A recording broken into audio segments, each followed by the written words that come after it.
This segment of the news is brought to you by Sun Oil Limited. Welcome back. Police again investigating 2 homicides on New Providence occurring only hours apart. In the latest homicide, we're told that officers received reports of a shooting incident on Lincoln Boulevard in the vicinity of Homestead Avenue sometime after 11 last night. On their arrival, they met a male suffering from apparent gunshot wounds to the face. Emergency medical services were summoned and the victim was transported to hospital where he later died. Well, some 7 hours earlier, police were on the scene in the southwestern district of the capital. According to police, the body of a male was found on a track road off Cowpen Road with apparent head injuries. Here's Police Press Liaison Officer Assistant Superintendent Audley Peters briefing the press. Called to a scene off Cowpen Road where a body was found lying unresponsive. Emergency medical service was summoned, and following their examination, the body was pronounced lifeless.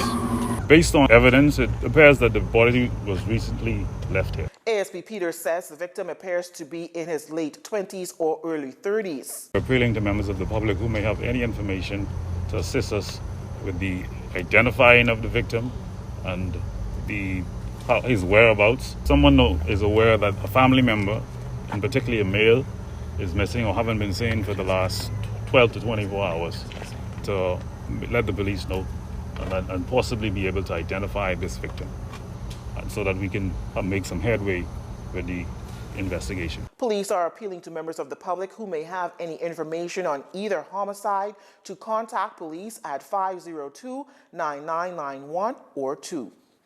Following Bahamas Petroleum Company's BPC's announcement that it has ceased its oil drilling and has safely sealed off its exploratory well Perseverance 1 as no commercial quantities of oil have been found, environmental group Our Islands, Our Future insists that danger from the offshore drilling continues and says they are determined to have oil drilling banned in the Bahamas.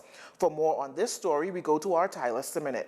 Our Islands, Our Future responding to BPC's oil drilling, calling it a failure, and says it's their determination to ban all oil drilling in the Bahamas. In a statement released shortly after BPC CEO Simon Potter announced that drilling has ceased after having failed to find oil in commercial quantities, Our Islands, Our Future says the February 8, 2021 investment statement on the London Stock Exchange by Bahamas Petroleum Company announcing that they are abandoning and permanently sealing their initial exploratory well, the Perseverance No. 1, which is located between the west side of Andros Island and the Key South Bank, came with a sigh of relief as they strongly believed that drilling should not have been allowed to happen. With BPC noting that they hope to monetize the other licenses they hold in the Bahamas, Our Islands, Our Future coalition says the Bahamas does have one of the most recognizable tourism products in the world, which would be directly at risk from future drilling. The coalition adds that upon news of BPC's failure to discover a viable oil field for production, Bahamian conservationists and fishers recognize the reprieve,